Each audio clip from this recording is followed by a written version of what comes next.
Bem-vindos a mais uma exploração aprofundada aqui no nosso espaço. Hoje a gente vai mergulhar nos trechos bem interessantes de um guia prático sobre o processo de círculo.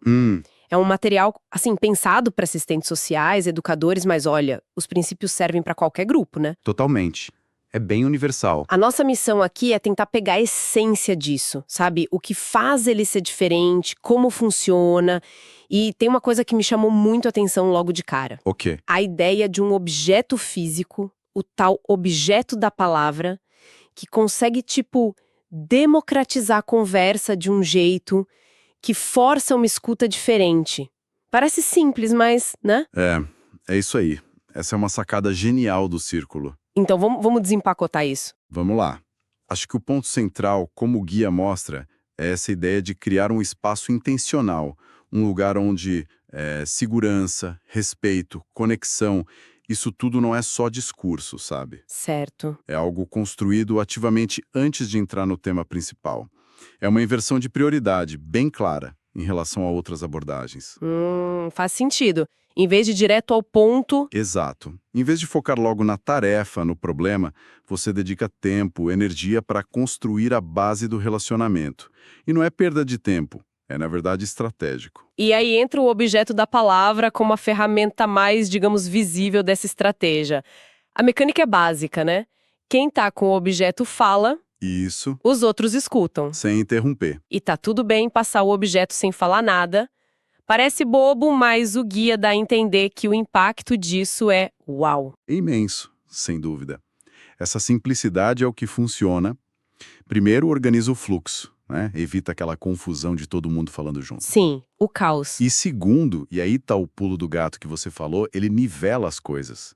O controle de quem fala, quando fala, que normalmente está com o líder, ele se distribui. Ah, interessante. Cada um tem seu espaço garantido ali, se quiser usar, e isso já muda completamente a dinâmica de poder no grupo. Nossa, é fascinante pensar nisso. Um objeto físico mudando a relação de poder e a escuta desafia um pouco o que a gente pensa sobre conversa eficaz, né? Totalmente. O guia fala que isso ajuda aquelas vozes que geralmente ficam mais quietas, mais tímidas, a terem espaço. Exatamente.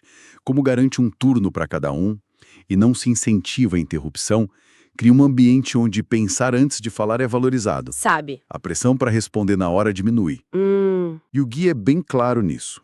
Mesmo que você suspenda o objeto para uma atividade específica, tipo um brainstorming rápido, Sim. é crucial voltar para ele. Porque sem essa, digamos, âncora, a tendência de poucos dominarem e outros se calarem, ela volta rapidinho. O objeto é um lembrete constante do acordo do grupo, inclusão e escuta atenta. Entendi. Além desse objeto, que outros elementos físicos o guia destaca para construir esse espaço intencional? Olha, o guia menciona a peça de centro. Não é só um enfeite, não. Funciona como um foco visual. Ajuda a ancorar a atenção de todo mundo ali. Certo. Pode ter itens simbólicos ligados ao tema do círculo, que o facilitador escolhe, ou, o que é mais legal ainda, coisas que os próprios participantes trazem, representando valores, contribuições. Que legal. E tem mais alguma coisa? Sim, tem as cerimônias de abertura e fechamento. São rituais, às vezes bem simples, tá? 1 minuto de silêncio, acender uma vela, ler algo curto, mas que marcam a diferença entre o tempo normal e o tempo do círculo. Ajudam a criar um senso de propósito comum e sinalizam que ali é um espaço com regras e intenções diferentes do dia a dia. E quem cuida disso tudo? O material usa um termo interessante, guardião, né? Não fala facilitador ou líder. O que essa palavra diz sobre o papel dessa pessoa? Essa escolha de palavra é muito significativa. Guardião soa como alguém que protege, que cuida do espaço e do processo, não alguém que dirige o conteúdo, que manda na conversa. A boa diferença. O foco é mais em assistir o grupo a manter aquele ambiente seguro, respeitoso. Claro, o guardião cuida da logística, arruma o lugar, pensa nos materiais, convida as pessoas. Certo. Ele traz perguntas para estimular a reflexão, mas e isso é fundamental. Ele participa como um igual. Usa o objeto da palavra para falar, segue as mesmas regras, não tem essa de especialista de fora, sabe? Mas essa ideia do guardião ser um participante igual, como que isso se equilibra com a responsabilidade de guardar o processo? Não tem uma tensão aí? Será que a experiência do guardião não acaba, mesmo sem querer, dominando um pouco? É uma tensão real, sim. E o guia lida com isso falando muito de humildade e transparência. O material diz claramente que o guardião não precisa ter todas as respostas, que pode errar e que tem que estar aberto para o feedback do grupo. A segurança do espaço não vem da perfeição do guardião, mas da força dos acordos que o grupo fez, os valores, as diretrizes. Se o espaço é seguro de verdade, as pessoas vão se sentir à vontade para dizer se algo não está legal, inclusive a condução. Entendi. O guia até diz que se o guardião pegar o objeto e não souber o que fazer, ele pode simplesmente falar isso e passar o objeto. Muitas vezes a resposta que precisa vem de outra pessoa no círculo. Isso reforça muito a ideia de liderança compartilhada. Nossa, que interessante. A responsabilidade pela saúde do círculo fica distribuída, então, não só no guardião. E uma parte-chave disso é como o grupo define suas próprias regras, os tais valores e diretrizes, certo? Como isso rola na prática, segundo o guia? Isso, a cocriação é a alma do negócio. Para os valores, o processo que o guia descreve é tipo assim: primeiro um momento para cada um pensar sozinho. O que eu preciso para me sentir seguro aqui, para falar de coração aberto? Pode ter uma pergunta tipo: que qualidade ou valor é essencial para a gente ter uma conversa honesta e respeitosa aqui? As pessoas podem anotar. Depois, na roda, com o objeto da palavra, cada um compartilha o seu valor e por quê. Legal. E esses valores podem ir para a peça de centro, em papeizinhos, para ficarem visíveis ali. E as diretrizes? É diferente dos valores. É a parte prática. As diretrizes são como a gente traduz esses valores em comportamentos que dá para ver, combinados do grupo. Exemplos que o guia dá: falar por si usando eu, escutar com atenção sem cortar, manter confidencial, respeitar quem passa o objeto. Ok. O ponto principal, de novo, é que o grupo cria junto. Quando o grupo define as regras de convivência, todo mundo se sente dono e responsável por aquilo. O guardião não precisa ser o policial, porque o próprio grupo cuida dos combinados. O guia também falava de um exercício alternativo para levantar valores, né? Perguntando sobre o mundo ideal das pessoas e como elas queriam ser tratadas ali, naquele círculo. Achei isso bem poderoso. Exato. Conecta o micro, que é o círculo, com os valores maiores de cada um. Dá mais sentido para os acordos. E outra coisa importante que o guia aponta: para grupos que se reúnem sempre, é bom revisitar esses valores e diretrizes de vez em quando. Ah, não são fixos para sempre. Não, eles não são escritos em pedra. O grupo evolui, os desafios mudam. Então, revisitar mantém os acordos vivos, relevantes para aquele momento do grupo. Faz todo sentido. Então, juntando tudo isso, objeto da palavra, peça de centro, cerimônias, o guardião como igual, valores e diretrizes criados juntos, como que o guia organiza uma sessão típica de círculo? Tem um fluxo? Tem sim. O material dá um esboço geral que é flexível, claro, mas tem uma lógica. Começa com as boas-vindas e uma cerimônia de abertura, para marcar o início daquele espaço intencional. Certo, demarcar. Aí uma explicação rápida dos elementos, tipo peça de centro, objeto da palavra se tiver gente nova. Define-se o propósito daquele encontro específico. E depois, uma parte crucial: rodada de apresentação ou check-in. Check-in. Como assim? Cada um fala rapidinho como tá chegando ali naquele momento. Tipo, chego pensativa, chego animada, chego cansado. O guardião normalmente começa para dar o exemplo. Entendi. E depois desse check-in? Aí vem a parte de definir ou rever os valores e diretrizes, como a gente conversou. Depois, o guia sugere uma fase que pode ser muito forte, principalmente se o tema for tenso: contação de histórias, storytelling. Sobre o quê? Não precisa ser direto sobre o tema principal, mas compartilhar histórias pessoais cria pontes, empatia, humaniza todo mundo ali. Deixa o terreno mais seguro para a conversa que vem depois. Que interessante. Preparar o terreno emocionalmente. Só então se entra na exploração do tema central, com perguntas abertas e, claro, usando o objeto da palavra rigorosamente. Aqui, o guardião geralmente espera para falar por último, para ouvir todo mundo antes. E para fechar a sessão, como termina? Tem uma rodada de check-out, parecida com o check-in. Cada um compartilha como está saindo do círculo. Pode ser uma palavra, uma sensação. O guardião, de novo, costuma ser o último. Check-in e check-out. Gostei. Aí vem os agradecimentos mútuos e, por fim, a cerimônia de fechamento, para sinalizar o fim do tempo do círculo e ajudar as pessoas a voltarem para a rotina. É uma estrutura que respeita o início e o fim do processo. Parece bem completo o ciclo. E a lógica por trás disso tudo, que o guia menciona ser inspirada em parte na roda da medicina de algumas tradições indígenas, é a do equilíbrio. O círculo dedica tempo e atenção de propósito, tanto para a tarefa, para o tema, quanto para o relacionamento, para a conexão entre as pessoas. Essa coisa de resistir à pressa de ir direto ao ponto é uma escolha consciente. Cada passo, do check-in às histórias, serve para construir aos poucos a confiança e a segurança para que o diálogo principal seja profundo, honesto, produtivo.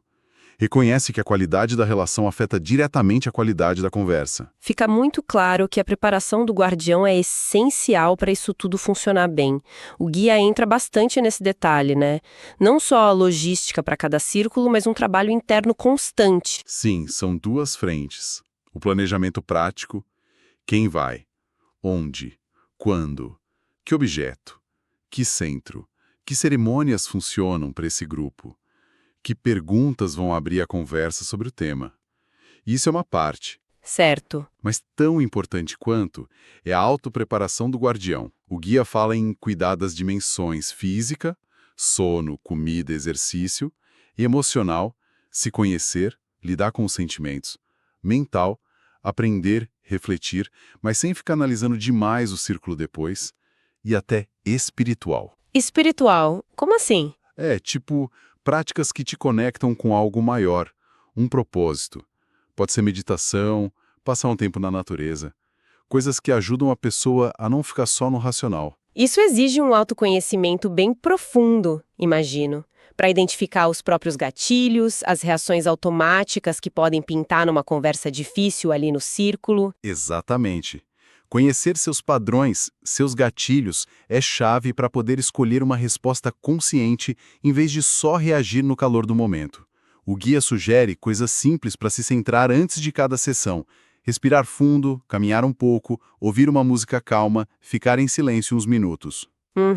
O objetivo é o guardião chegar no espaço mais presente, equilibrado, disponível possível para servir ao grupo e ao processo. Ao mesmo tempo que detalha isso tudo, o guia também fala muito de flexibilidade, né?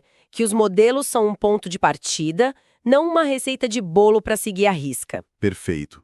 A adaptabilidade é fundamental. Cada grupo é um universo, cada momento é único.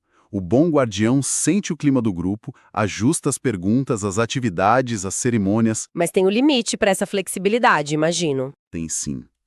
O guia identifica uns pilares que não dá para negociar para manter a essência do processo de círculo. Primeiro, respeito incondicional por todo mundo ali. Segundo, usar as cerimônias para marcar o espaço. Terceiro, o uso consistente do objeto da palavra, principalmente no check-in e check-out. E quarto, o guardião participar como igual, não de cima para baixo. Entendi. Esses são os inegociáveis. Isso. Esses elementos garantem a estrutura mínima para que a mágica do círculo possa acontecer. E a variedade de usos que o guia descreve é enorme. Mostra que não é só para terapia ou conflito, né? Vai bem além. Com certeza. A versatilidade é impressionante. O material cita aplicação para desenvolver inteligência emocional, para apoiar famílias, para fortalecer laços na comunidade, para melhorar o clima na sala de aula, para alinhar equipes de trabalho, para explorar temas difíceis como luto, para tomar decisão junto, para resolver conflito de forma restaurativa. Nossa, muita coisa.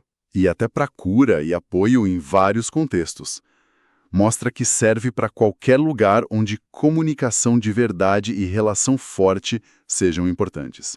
Bom, recapitulando então, o processo de círculo, como está nesse guia, é uma forma estruturada, mas também flexível, de ter conversas mais profundas em grupo. O grande diferencial é esse foco claro em construir segurança e conexão antes e durante a conversa principal. Exato. E os elementos-chave para isso são o objeto da palavra, para equilibrar as vozes e melhorar a escuta, o papel do guardião, que serve ao processo sendo parte dele, e a criação conjunta de valores e diretrizes, que dá poder para o grupo cuidar do seu próprio ambiente. Perfeito. É uma abordagem que valoriza muito o processo, entende que o jeito como a gente se comunica molda o resultado do que sai dali. Cultiva a nossa humanidade comum como base para enfrentar desafios e construir coisas juntos. Então, o que tudo isso significa no fundo? Acho que significa que a gente tem aqui um modelo potente, sabe? Quase um jeito de ir contra a correria e a superficialidade de muitas interações hoje em dia.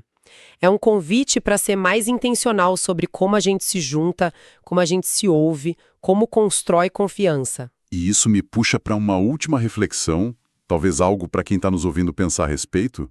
Mesmo que não dê para fazer um círculo completo formal em todo lugar, que pedacinhos, que princípios disso a gente poderia pegar e adaptar para as nossas conversas do dia a dia?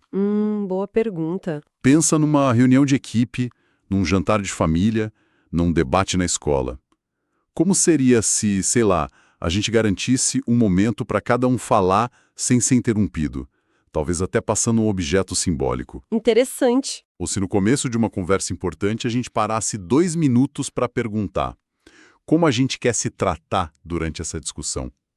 A questão que fica é essa: de que jeitos a gente pode trazer um pouco mais dessa intenção, dessa escuta profunda, desse respeito do círculo, para melhorar a qualidade das nossas conexões e conversas diárias, mesmo fora de um círculo formal?